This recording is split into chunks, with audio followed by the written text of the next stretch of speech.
Hello, you lovely adventurers. Welcome along to Adventures in Pop. This is episode 55. My name is Simon Jacobs, and well, you're very, very welcome. I'm going to be talking about pop music and about where I'm up to with my own particular brand of pop music. And I'd love it if you were to feel able to subscribe and follow and tune in and just, join in, because I love that. And leave comments, whatever you want to do.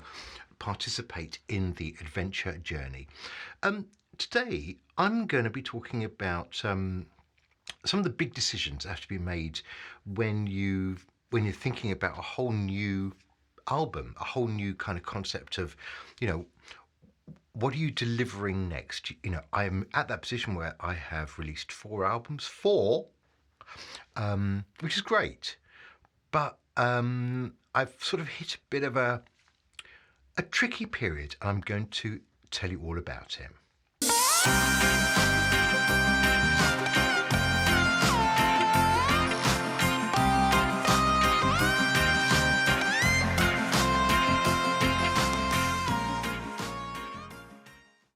So, what's the problem? What's been going on? Well, I tell you what, it's interesting because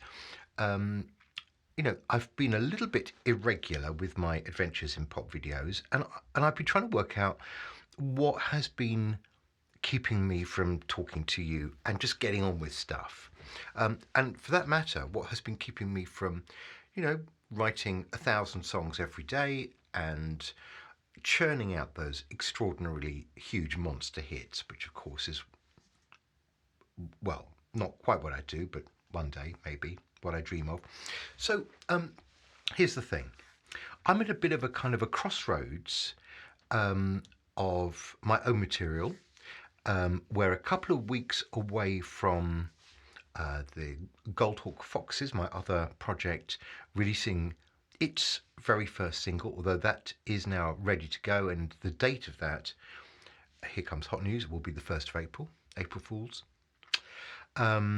So that's great and something to look forward to. There is more music coming from Rothman and Jacobs, several tracks being lined up there, which is marvellous as well, and a video has already been shot. So, the work's going on in the background. But I think there are 2 things that have really been very interesting, and I want to talk about this. One is, quite frankly, the war in Ukraine. And I don't want to get, I'm not here to talk about it. I'm not the guy to do that.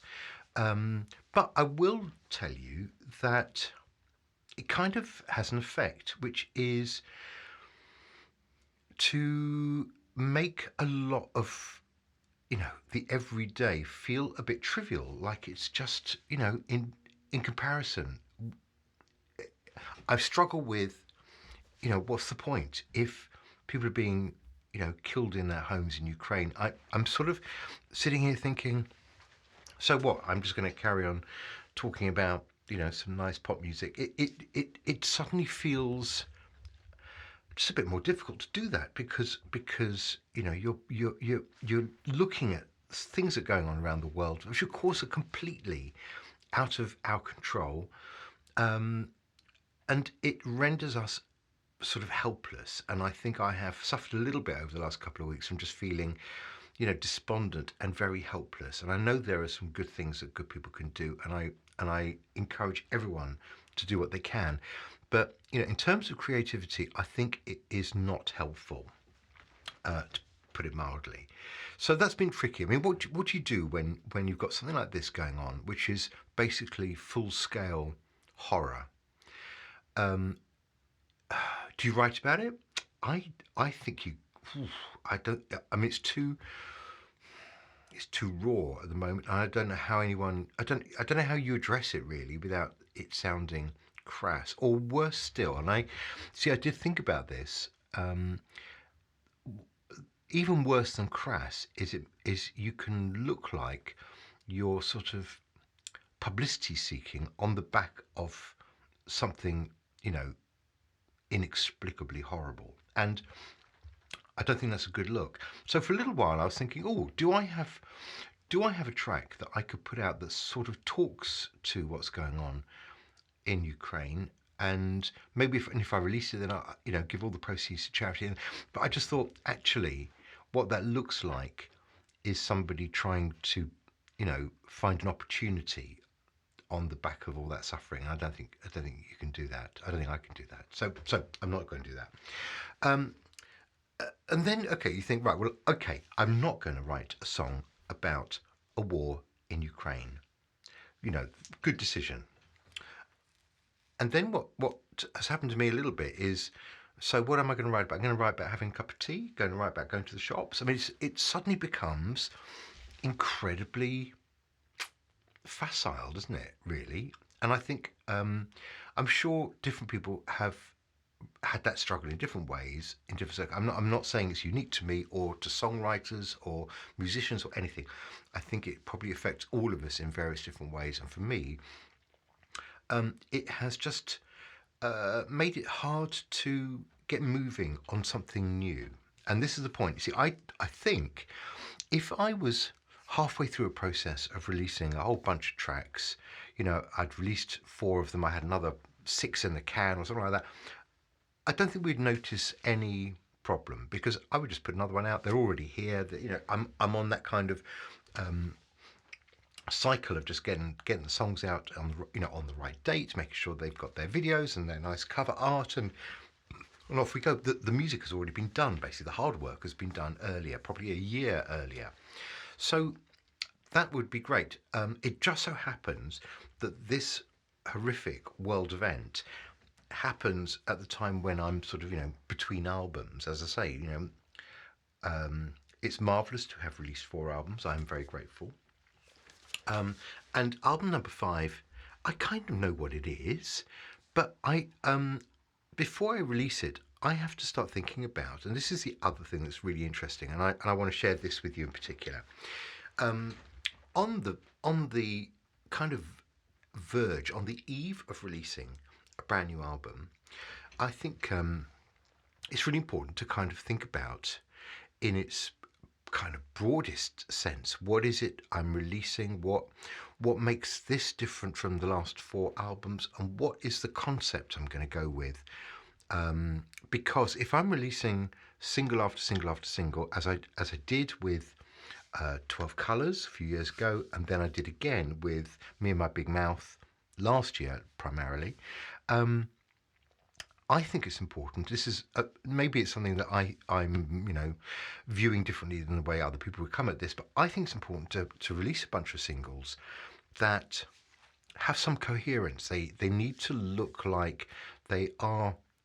It's a new set. It's an album. They belong together. They have something in common with each other, and one of the ways to express that is through the cover art, so that the covers will all look very clearly like they come from the same family for one album, then change it, do something different for the next album. So I did that most successfully, I think, as I say, for albums 3 and 4, 12 Colours and Me and My Big Mouth, and I want to do it again for album 5. So one of the things I've been thinking is, what's the concept then for album 5? And I've joked about this a little bit in the past, but I've got to the point now where actually I want to start releasing again. So I need to get a single out, which means I need to be really clear, not just about that single, but about 10 singles. I need to plan that much in advance because I've got the tracks. I'm not, I've got more than enough, I guess, is what I'm really saying. So I haven't worked out exactly what goes on this album. That's fine.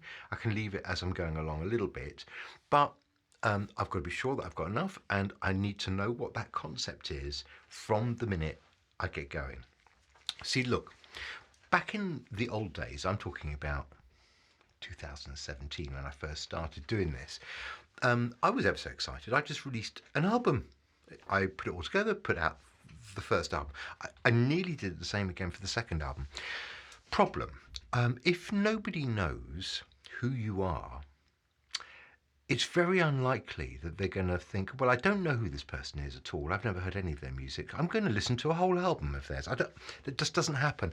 It didn't occur to me until I read quite a few articles and watched quite a lot of YouTube videos that sensibly, I think, did suggest that this is not the way to go, and the best way to go is to release single after single after single. Then you've got the chance in a much more digestible way to, build a bit of momentum, build up an audience, and you just keep those singles coming. Maybe every 4 weeks, 5 weeks, 6 weeks, 2 months, whatever it might be. Just keep them coming. And that is what I will do again. And I would do that again as soon as I have landed on the concept. So here is where I'm at with the concept. Okay, I started joking a little bit. This was on the back of Adele and her numbers, her 19 and 21, 25 and 30. And I thought, this could be hilarious. What if I release an album called 50 something? I don't know. I'm not going to tell you. Let's call it 55, just to be nice. No, it's just not true, is it? 57. No, don't worry about it. So I thought, something 50 something, that'd be really funny because, obviously Adele's only reached 30. And I could also do a face, couldn't I? I could do an Adele face, that kind of, or sideways on. I'm not quite sure.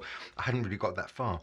And then I thought, no, actually, what I do want to say to people, but this is my 5th album.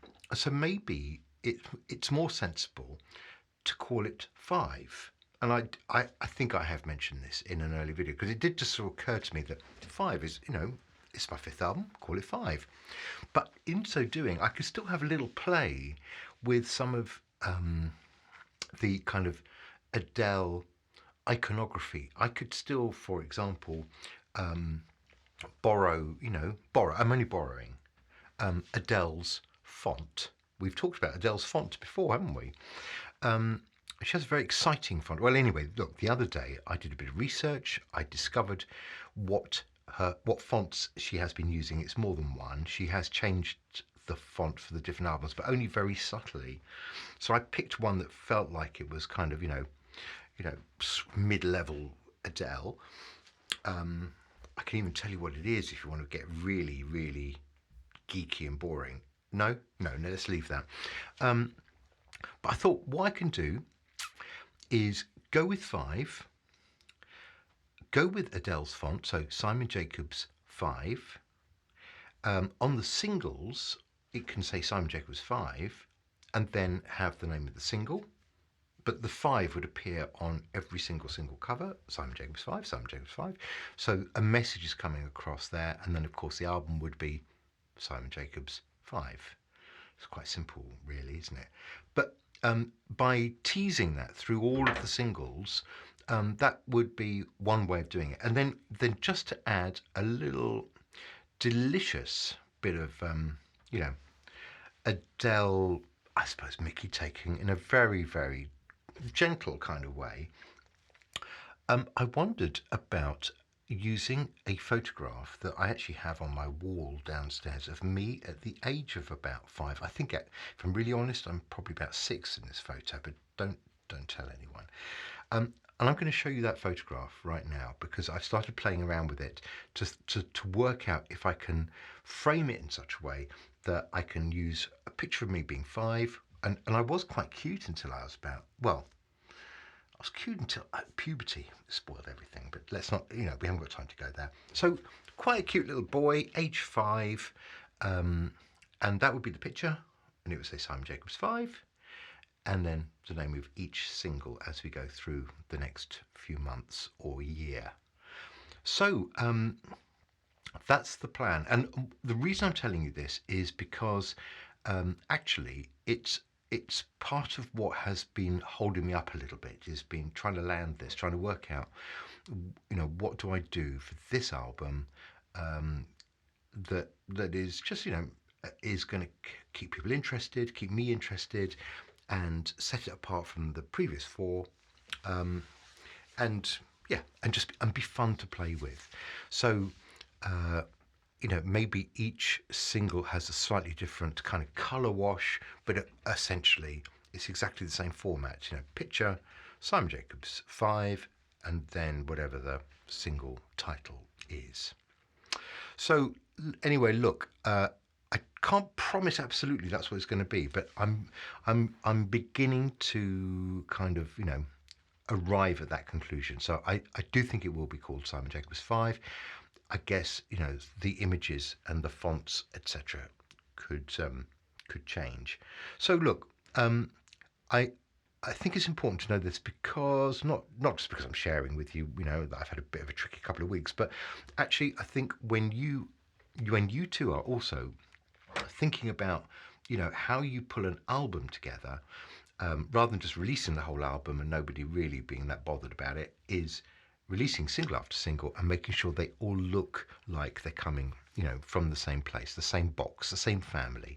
And I think that is actually an important thing to do, and it's quite fun. So there we have it. Look out for that, certainly. Now, look, what I'm going to do over the next few weeks, and this is another thing that occurred to me, which was I've got all these tracks ready to go for this album, and yet I don't tell you about those because I'm kind of holding back until I actually release them as singles. And I thought, well, why wait? It's not like there's an embargo on each one of them.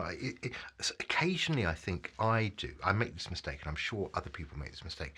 We forget that we're not Adele and Ed Sheeran. We sort of make some decisions, as if we were them, as if we were massively huge artists, and that basically is not the case, is it? Let's be completely frank.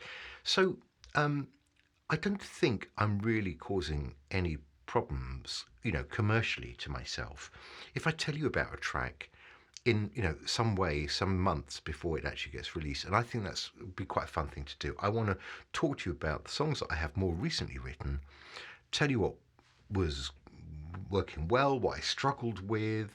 I can play you a little bit of it, and what you'll be getting is a slightly demo-y version because I haven't absolutely sharpened up every single track ready to go. I tend to leave that till nearer the last minute, and then kind of approach each separately. So they're all there. They're all kind of sitting there looking happy, needing a final zhuzh. So you will hear tracks that probably are without that final zhuzh yet, but it doesn't matter. I think you'd still get the gist. So next up, before I turn my attentions to the debut exciting single by Goldhawk Foxes, I will talk to you next time about the track that I think will be the opening track of Simon Jacobs 5, with the picture of me being 5 years old. So there we have it. I'm here always to try and explain everything, and I hope that's been helpful. I'm exhausted. I'm going to have to lie down. So look, we'll do it all again very, very soon, and you take care of yourself, and well, don't watch the news every day, maybe. I don't know. Just give yourself a break sometimes. It's too perplexing and dreadful, really, to be able to take it all in, I think. So look after yourself. Whatever part of the world you are in, take care. Be good. Stay safe, and all those things. All those things have extra kind of meaning now, don't they? And we'll talk next time. Bye-bye.